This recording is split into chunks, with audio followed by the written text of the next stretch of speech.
Hello student, आज हम discuss करेंगे गॉस लॉ। इससे पहले वाले टॉपिक लेक्चर में हमने डिस्कस किया था electric field lines and flux. तो इस लेक्चर में हम डिस्कस करेंगे गॉस लॉ। तो बेसिकली जो गॉस लॉ है वो किसी भी चार्ज पार्टिकल या जो चार्ज का डिस्ट्रीब्यूशन है उसके करस्पॉन्ड किसी पॉइंट पर इलेक्ट्रिक फील्ड निकालने का एक टूल है। और ये हम कूलॉम्स लॉ में भी हमने कोई पर्टिकुलर पॉइंट चार्ज है या आपके पास एक पर्टिकुलर लाइन चार्ज है, इसके कारण किसी फिक्स पॉइंट पर हमने इलेक्ट्रिक फील्ड इंटेंसिटी या इलेक्ट्रिक फील्ड हमने कैलकुलेट किया है। तो गॉस लॉ जो गॉस स्टेटमेंट है इसको डिस्कस करने से पहले हम थोड़ा कुछ चीज़ों को समझने की कोशिश करेंगे। यदि हम कूलॉम्स लॉ की बात करते हैं तो सपोज आपके पास कोई Q1 चार्ज है और इससे R डिस्टेंस पर, सपोज R1 डिस्टेंस पर कोई पॉइंट P है, तो इस पॉइंट P पर जो इलेक्ट्रिक फील्ड होगा सपोज उसकी डायरेक्शन इस डायरेक्शन में P1 और इसकी कैलकुलेशन हम generally force per unit charge से करते हैं। अब हम एज्यूम करते हैं कि सपोज आपके पास एक Q2 चार्ज इस पर्टिकुलर रीजन में एक अनदर Q2 चार्ज है और इसके कारण P पॉइंट पर यदि मैग्नेटिक फील्ड इंटेंसिटी कैलकुलेट करनी तो सेम है कूलॉम्स लॉ से हम इसकी कैलकुलेशन कर सकते हैं। तो इन दो पॉइंट के कारण इस P पॉइंट पर जो इलेक्ट्रिक फील्ड होगा, रिजल्टेंट इलेक्ट्रिक फील्ड, ये basically E1 plus E2 the vectorial sum of two electric vectors, Q1 के कारण E1 एंड Q2 के कारण E2। तो दो वेक्टर का जो एडिशन है वो बेसिकली मैथमेटिकली सॉल्व कर सकते हैं। ये वो दोनों वेक्टर्स के बीच का ओरिएंटेशन के लिए बताओ, this is E1 and this is E2 and this is the E1 and E2, this is the result. Let's there is another charge Q3 इस पर्टिकुलर रीजन में, मतलब हमारा सिंगल चार्ज की जगह में कार चार्ज डिस्ट्रीब्यूशन क्रिएट कर रहे हैं। तो उसके कारण इस पॉइंट P पर तो magnetic electric field intensity suppose E3 immediately straight line है। तो रिजल्टेंट जो इलेक्ट्रिक फील्ड होगा this is vectorial sum of three electric vectors. तो इस केस में हमारे पास एक another vector this is suppose E3। तो अब हमें क्या करना पड़ेगा, जो रिजल्टेंट है यदि हम वेक्टर एनालिसिस में देखें तो इन दो इलेक्ट्रिक वेक्टर्स का जो रिजल्टेंट है उसका फिर हम इसके साथ एडिशन देखते हैं। तो हमें फाइनली आपको E1 to 3 वेक्टर मिल जाएगा जिसकी डायरेक्शन जो फाइनल जो रिजल्टेंट E होगा उसकी डायरेक्शन ये होगी और साथ में मैग्नीट्यूड हम कैलकुलेट कर सकते हैं वेक्टर एनालिसिस से। बट इस केस में हमें जो रिजल्टेंट ऑफ E1 E2 है और E3 के बीच का ओरिएंटेशन भी हमें पता होना चाहिए, तभी हम वेक्टर को ऐड कर सकते हैं। क्योंकि वेक्टर दो वेक्टर किस प्रकार ओरिएंटेड हैं एक दूसरे के रिस्पेक्ट में उस पर डिपेंड करता है उनका रिजल्टेंट। बट फिर भी हम तीन वेक्टर को थोड़ा हार्ड होगा बट आसानी से कैलकुलेट कर सकते हैं। यदि सपोज एक फोर्थ वेक्टर इस चार्ज डिस्ट्रीब्यूशन में फोर्थ वेक्टर चार्ज जो है और ऐड जाता है तो उसके कारण इलेक्ट्रिक फील्ड होगा this is suppose E4, then the resultant electric field is E4। That means अब जो कैलकुलेशंस हैं वो धीरे धीरे टफ होने शुरू होंगे क्योंकि अब आपको थर्ड के साथ जो तीन का रिजल्ट है उनका ओरिएंटेशन भी आपको पता होना चाहिए। तो ऐसे करके यदि आपका n नंबर ऑफ चार्जेस हो जाए Qn, तो that means mathematically vector analysis है ये कूलॉम्स लॉ के अकॉर्डिंग हमें और टफ पड़ती जाएगी। ये चीज क्लियर होगी क्योंकि यदि हम पर सेंटीमीटर क्यूब किसी मेटल का पीस लेते हैं इसमें अप्रोक्सीमेट पावर 22 या 21 आपके चार्ज फ्री चार्ज कैरियर होते हैं और इनके कारण किसी पॉइंट पर इलेक्ट्रिक फील्ड हमें मेजर करना है। तो बेसिकली कूलॉम्स लॉ के अकॉर्डिंग हमें 1022 हमें वेक्टर ऐड करने पड़ेंगे, जो इम्पॉसिबल है। तो हम एक टेक्निक यूज करते हैं, तो हम इन सारे चार्ज को एक पर्टिकुलर एक सरफेस से इनक्लोज कर देते हैं। दैट मीन्स एक वॉल्यूम क्रिएट करते हैं, क्योंकि every close surface create a volume, या हम कह सकते हैं कि every volume has a close surface. तो यदि हम किसी सरफेस से क्लोज कर दें, मतलब किसी वॉल्यूम में रख लिया, और उस वॉल्यूम से हम फ्लक्स कैलकुलेट करें, कितना इलेक्ट्रिक फ्लक्स फाई जो है यदि ये पास हो रहा है,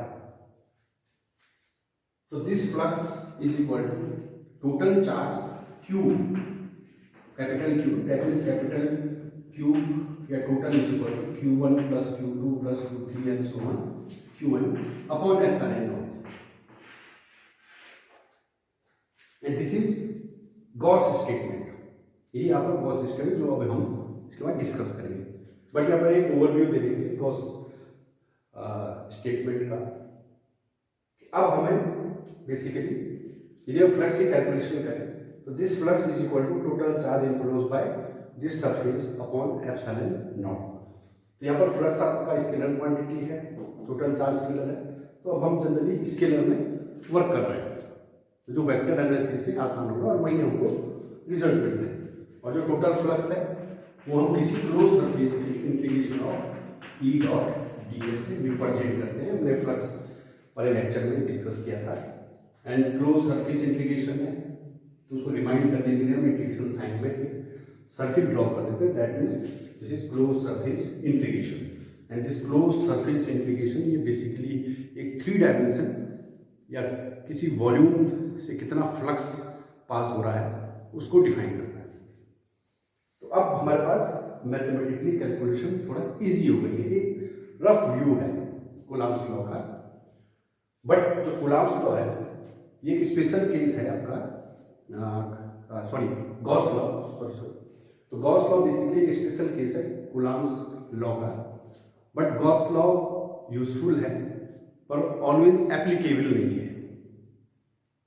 that means there are some limitation, और लिमिटेशंस क्या है कि जो चार्ज का डिस्ट्रीब्यूशन है, जो फर्स्ट लिमिटेशन है वो चार्ज का डिस्ट्रीब्यूशन सिमेट्रिकल चार्ज डिस्ट्रीब्यूशन होना चाहिए, और जो सेकंड है वो होमोजीनियस चार्ज डेंसिटी होनी चाहिए। दैट मीन्स जो चार्ज का डिस्ट्रीब्यूशन वो सिमेट्रिक होना चाहिए, और जो उस क्लोज सरफेस के अंदर जो वॉल्यूम है उसमें जो चार्ज की जो डेंसिटी है वो होमोजीनियस होनी चाहिए, कांस्टेंट चार्ज डेंसिटी होनी चाहिए। तो इन 2 लिमिटेशन को हम डिस्कस करेंगे नेक्स्ट लेक्चर में, जिसमें लिमिटेशन ऑफ गॉस लॉ हम डिस्कस करेंगे और सिमेट्री हम डिस्कस करेंगे। बट ये ओवरव्यू है। तो दैट मीन्स यदि हम गॉस लॉ को अप्लाई करते हैं पर्टिकुलर 2 लिमिटेशन के साथ, तो हमारी मैथमेटिकली कैलकुलेशन इजी हो जाती है। हम आसानी से नोन किसी भी चार्ज पार्टिकल का हम फील्ड आसानी से, या किसी चार्ज डिस्ट्रीब्यूशन यदि चार्ज पार्टिकल का कोई पर्टिकुलर डिस्ट्रीब्यूशन है, तो किसी पॉइंट पर हम electric field and potential calculate कर सकते हैं। पोटेंशियल को पोटेंशियल वाले लेक्चर में डिस्कस करेंगे।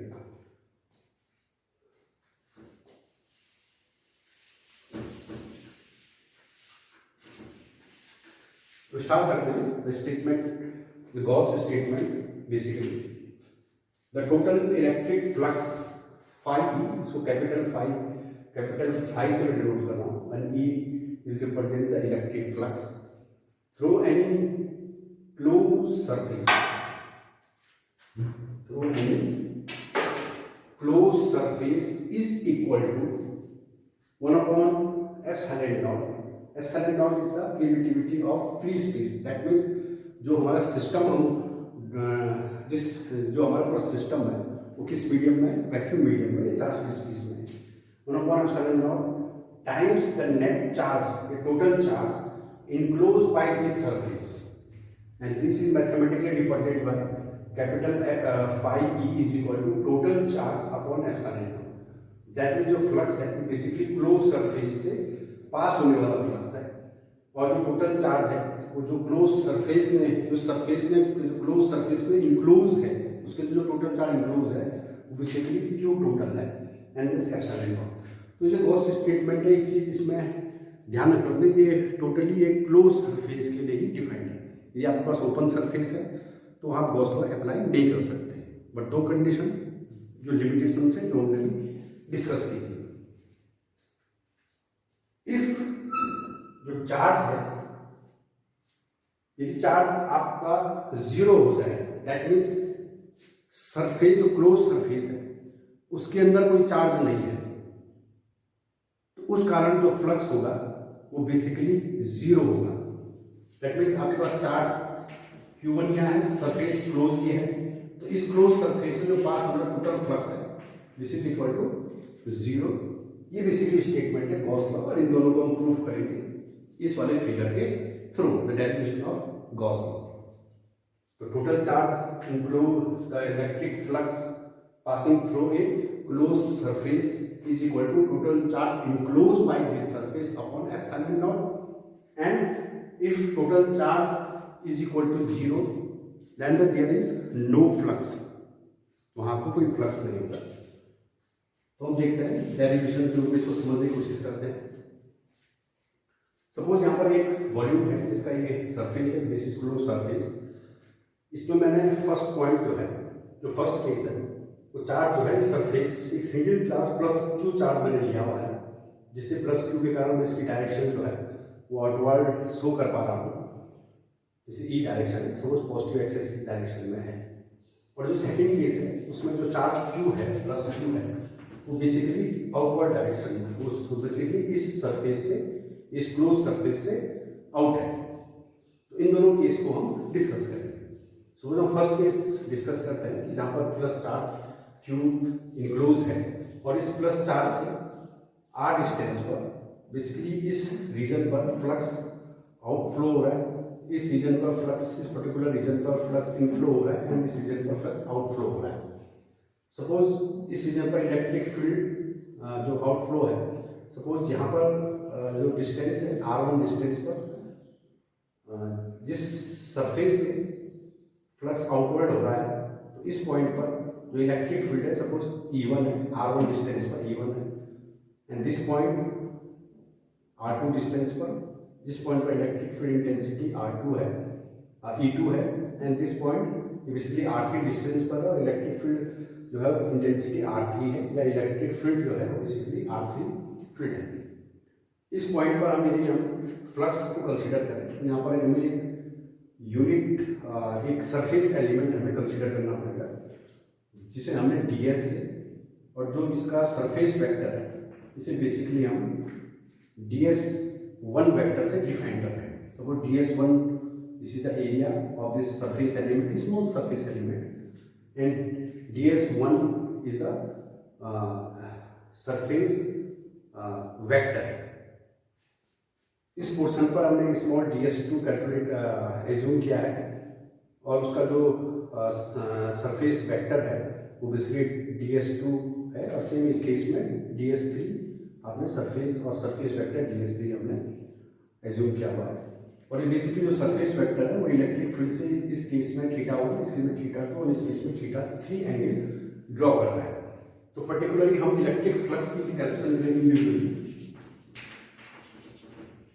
इलेक्ट्रिक फ्लक्स की कैलकुलेशन करें तो सपोज हम फर्स्ट ds1 सरफेस के इलेक्ट्रिक फील्ड कैलकुलेशन करते हैं। This is suppose d∅1 is the electric flux passing through this small surface element, and this is equal to E1 dot ds2। ये मैं electric flux के lecture में discuss किया था। Electric flux is the electric vector into the surface vector, and this is equal to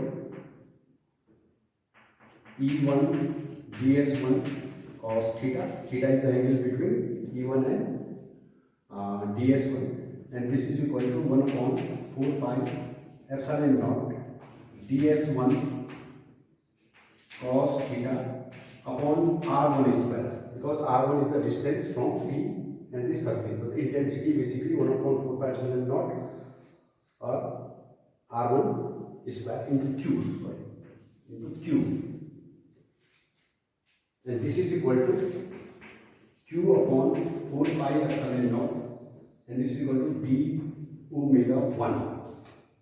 This term we define d omega 1, and this d omega basically एक 3 dimension angle के terms में हम define करते हैं. This is called the canonically solid angle.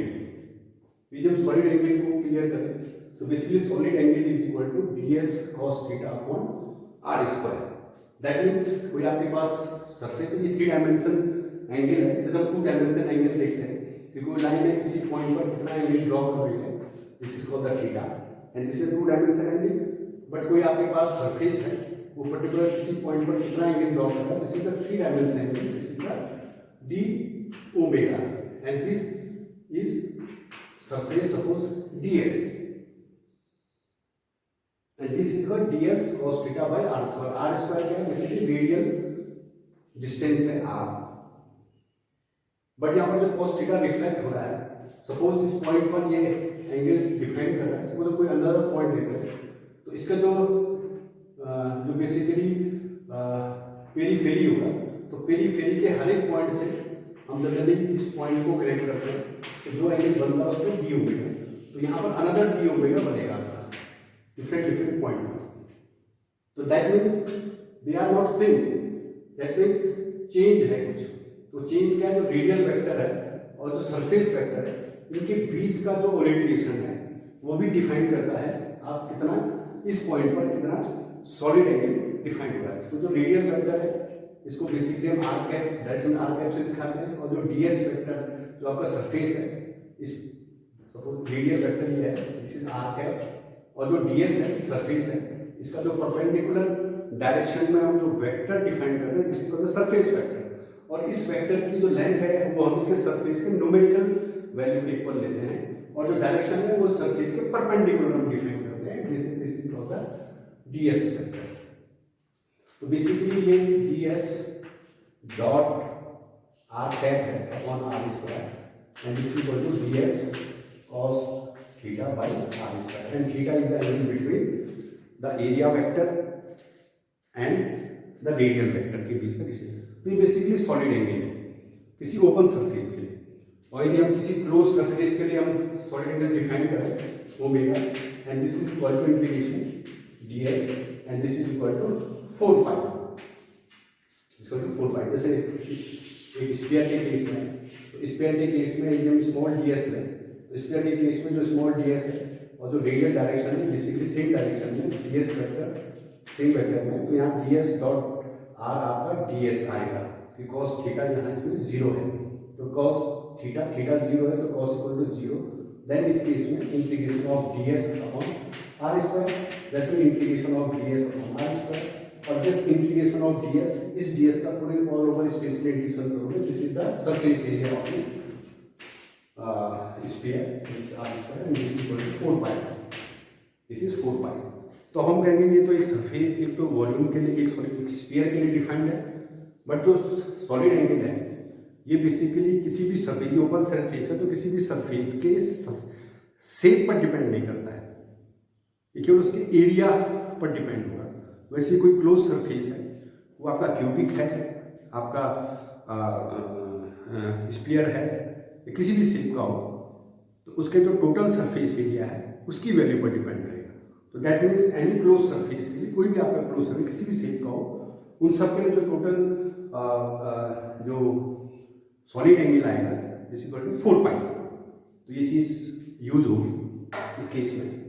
तो इस case में जो स्मॉल एरिया है ds, वो इस पर्टिकुलर p पॉइंट पर कितना एंगल ड्रॉ करता है, मतलब इस सरफेस का जो पेरीफेरी है वो इस पॉइंट को इधर कनेक्ट करें सारे पेरीफेरी के प्रत्येक पॉइंट्स को, तो जो सॉलिड एंगल बनेगा दिस इज d ओमेगा 1, इसी तरह ds 1 बनेगा.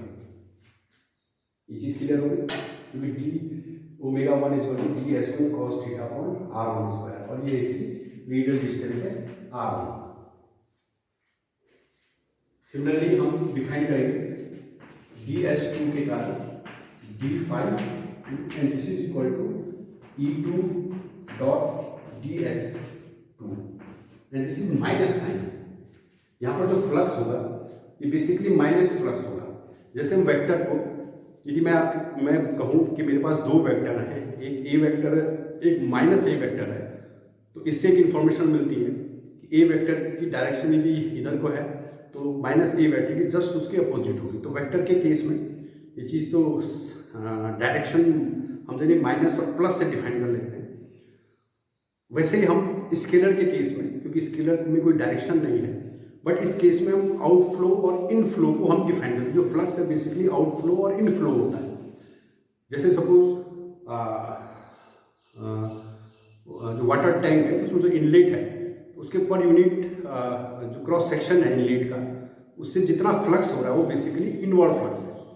और जो आउटलेट है उससे जो भी फ्लक्स आपका पास हो रहा है, this is the outward flux. तो बेसिकली आउटवर्ड फ्लक्स को यदि हम पॉजिटिव से डिफाइन करें, ये टर्मिनोलॉजी है, तो उसके अपोजिट जो फ्लक्स होगा उसको हम नेगेटिव सेंस से क्या करेंगे, डिफाइन करेंगे। जैसे माइग्रेशन है, पर्टिकुलर लोकेशन है, उस पर्टिकुलर लोकेशन में यदि पीपुल्स जो हैं इस लोकेशन से आउटफ्लो हो रहे हैं, तो दैट मीन्स जो फ्लक्स है वो बेसिकली क्या हो रहा है, आउटफ्लो हो रहा है। और यदि रिवर्स माइग्रेशन होता है तो पीपुल्स जो है वो बेसिकली इस रीजन में कम बैक हो जाते हैं, वापिस आ रहे हैं। ठीक, तो जो आउटपुट हम अब इसको प्लस माइग्रेशन और माइनस माइग्रेशन से भी मैथमेटिकली डिनोट कर सकते हैं। यदि हम प्लस माइग्रेशन कहते हैं, that means people are living that place. और यदि हम माइनस माइग्रेशन कहते हैं तो बेसिकली रिवर्स माइग्रेशन हो रहा है कि जो पीपुल्स हैं वो वापस अपने घरों को आ रहे हैं। तो मैथमेटिकली इस आउटफ्लो और इनफ्लो को दिखाने के लिए हम प्लस और माइनस साइन का यूज करते हैं। तो यदि हमने आउटफ्लो को प्लस शो किया है तो इनफ्लो को हम माइनस लिखेंगे, क्योंकि इस पोर्शन पर जो फ्लक्स है वो इस सरफेस से वॉल्यूम के अंदर पेनिट्रेट कर रहा है, ये इनफ्लो हो रहा है, ये वॉल्यूम के अंदर इनफ्लो हो रहा है। यहाँ पर जो सरफेस को लीव कर रहा है फ्लक्स, और यहाँ बेसिकली पेनिट्रेशन हो रहा है। तो यहाँ पर हम बेसिकली माइनस साइन डिनोट करेंगे। और इस कैलकुलेशन को सेम इसी फैशन में हम करते हैं। तो फाइनली हमारे पास 2/4 पाई एप्सिलॉन नॉट डी ओमेगा 2 आ जाएगा। बेसिकली यहाँ पर जो एंगल ये इस एंगल में बना रहा है, इस सरफेस इस पॉइंट पर जो एंगल ड्रॉ कर रहा है। सिमिलरली DS3 को हम डिस्कस करें। इस केस में फ्लक्स अगर आउटफ्लो हो रहा है तो बेसिकली पॉजिटिव ई हम इसको शो करेंगे, और इसको इसी तरह सॉल्व करें तो basically Q/4 pi epsilon not into D omega 3 हम इसको करके डिनोट करेंगे।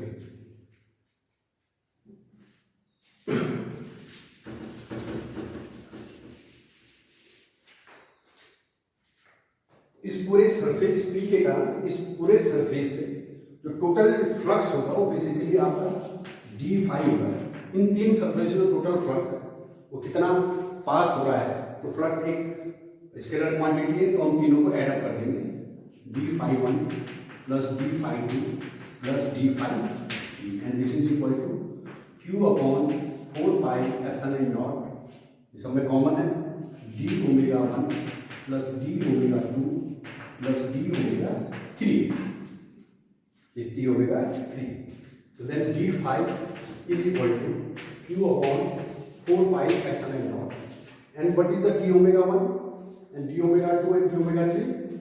Basically तीनों एरिया पॉइंट पर सेम कोनिकल एंगल ड्रॉ करना है। यदि हम ज्योमेट्रिकली भी देखें तो तीनों एरिया जो है सेम एंगल, सेम पॉइंट पर सेम सॉलिड एंगल ड्रॉ कर रहे हैं।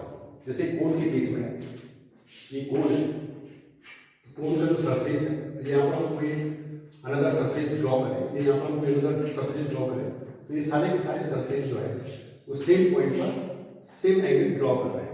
सरफेस है तो डिफरेंस है, बट क्योंकि d⍵ is equal to ds/cos theta upon r², तो ds चेंज हो रहा है तो साथ में r² भी डिक्रीज हो रहा है, जिससे हम d⍵ फिक्स हो जा रहा है।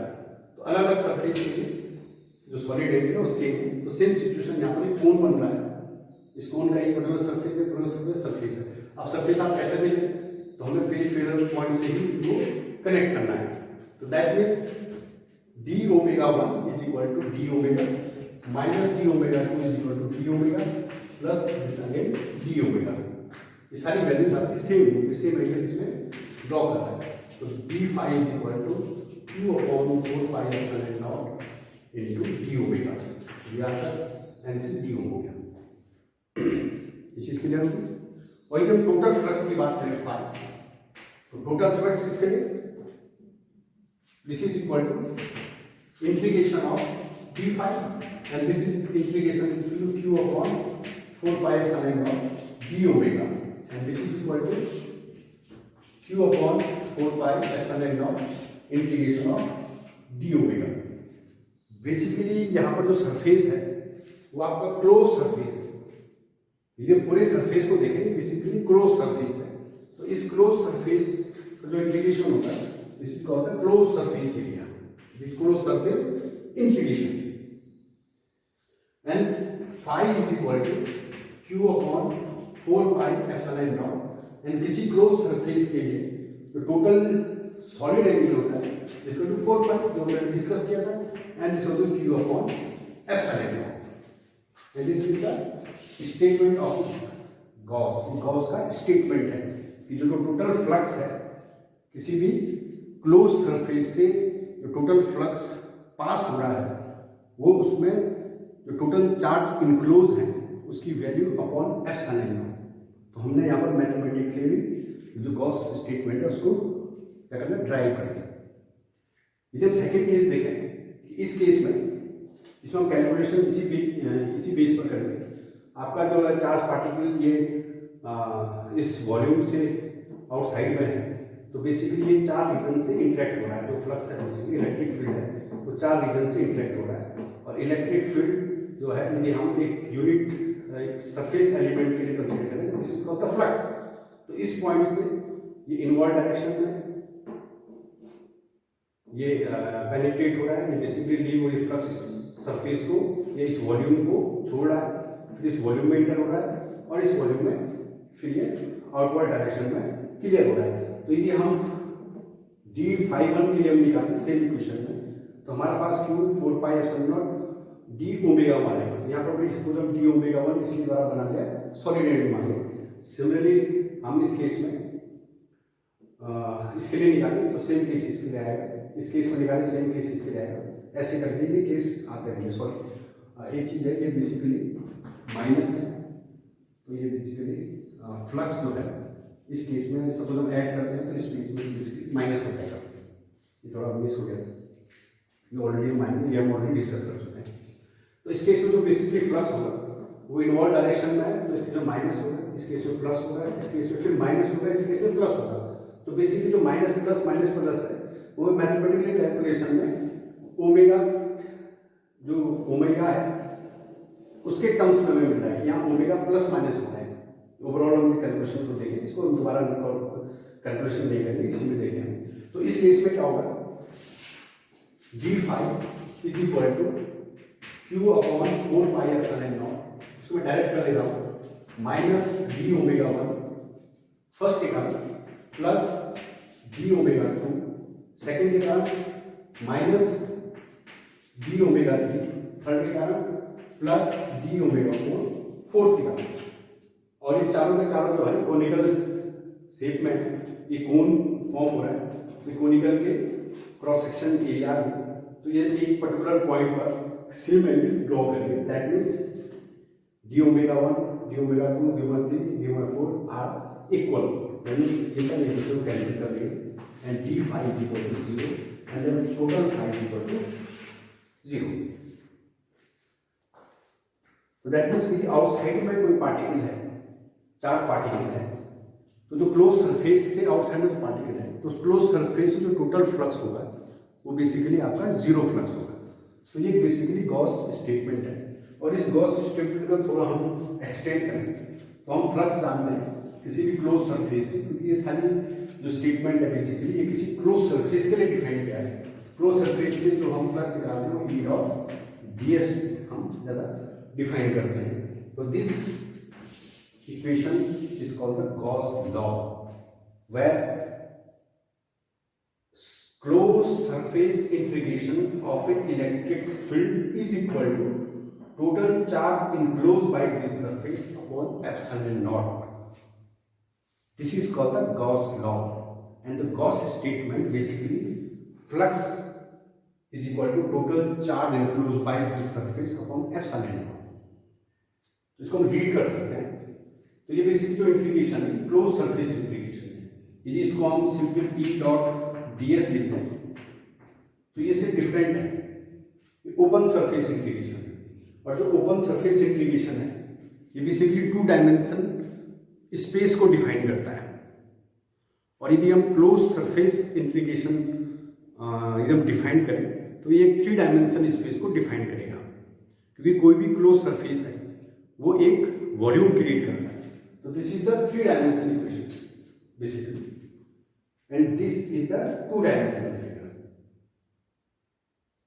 तो दिस इंटीग्रेशन है बेसिकली, इस साइन का एक इंपॉर्टेंस है गॉस लॉ में।